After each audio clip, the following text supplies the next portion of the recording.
to the channel, DRSN here. In today's video, I want to talk about a project that I made, an AI project named Provenance Guard. I'll talk about the four major features about the project, but before we do that, I want to talk about the project domain. So the project essentially, the user enters a text. It can be their own generated text or AI text, AI writing, and you'll get something back in return a response stating whether it was human generated or AI generated, along with a confidence score. So the purpose of this are essentially, the principles are safeguarding the intellectual property and visibility of human artists, writers, and musicians. We want to sort of maintain an ecosystem integrity.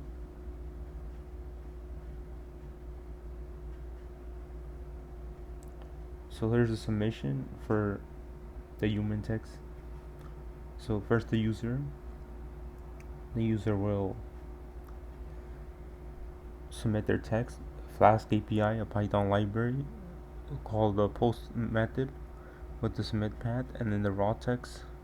We'll first go to our detection signal 1 function, which is a group, so it's an LLM will detect whether it's, so this is a detection signal 1. LLM model will classify it first. I'll give it a score.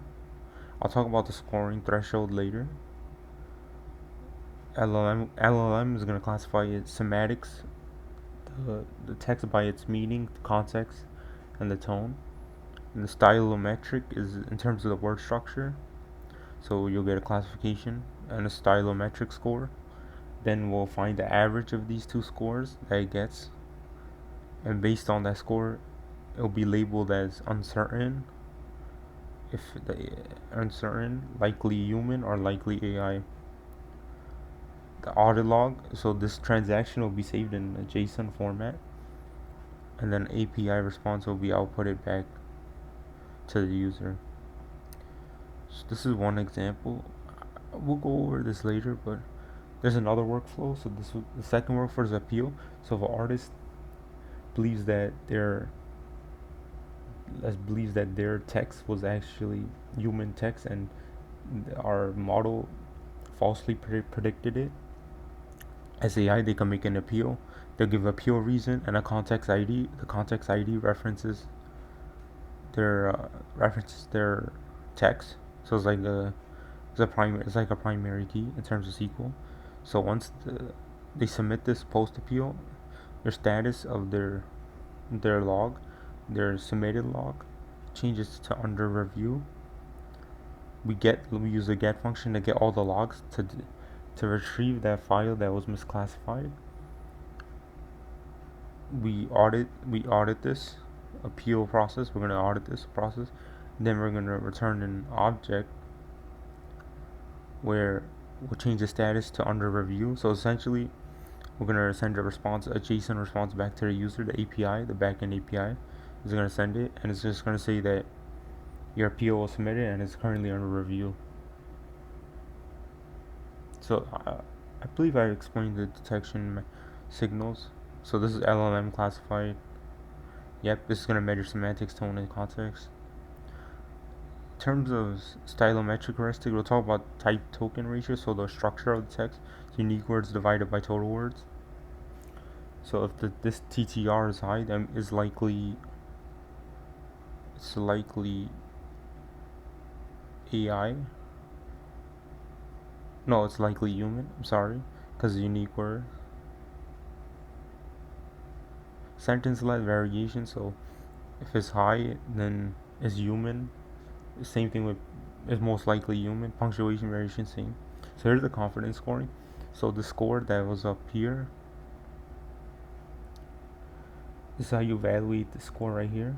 Confidence engine. So confidence score, if it's 0.0 to 0.39 is likely human, 0.4 to 0.6 is uncertain, 0.61 to 1.0 is likely AI. And here are two posts, but I'll go over this in the source code. So here's the transparency label. So this is what we printed out. as like the label.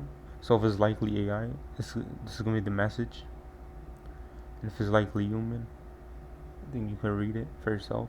Uncertain is where it can't detect it, so it's in the middle. This confidence score is in the middle. So this is one feature. So I went over the two workflows. I'll go over two workflow slash features. So rate limiting, there's 10 submit and appeal requests. You don't want to flood the HTTP request. You don't want to flood our system with too many requests. So rate limiting is good, a safety precaution. So I only want, I made it so where the model only takes 10 submit or appeal requests per minute and 100 per day. I believe this is realistic because you don't want our AI model to slow down or even crash. And this is where I tested the CLI command. I entered this command to test if to try to flood it and stop the model.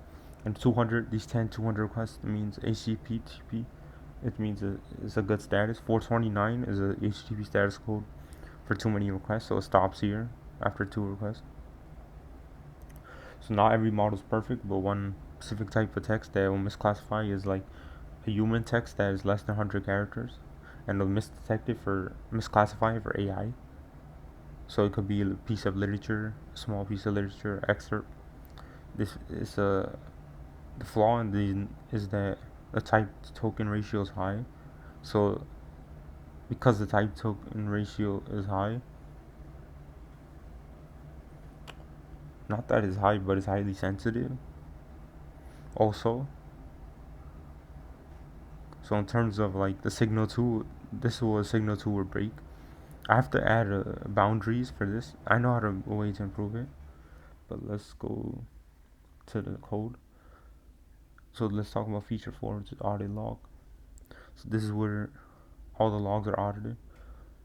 So this is number 1 is an appeal request. So it shows the attribution. So what it was labeled, the confidence score, the LLM score, the symmetric score, and the status, which is classified. The first two are submit. The line number 13 is another submit post command, and the bottom is appeal post. So it says appeal event appeal submitted and status under review.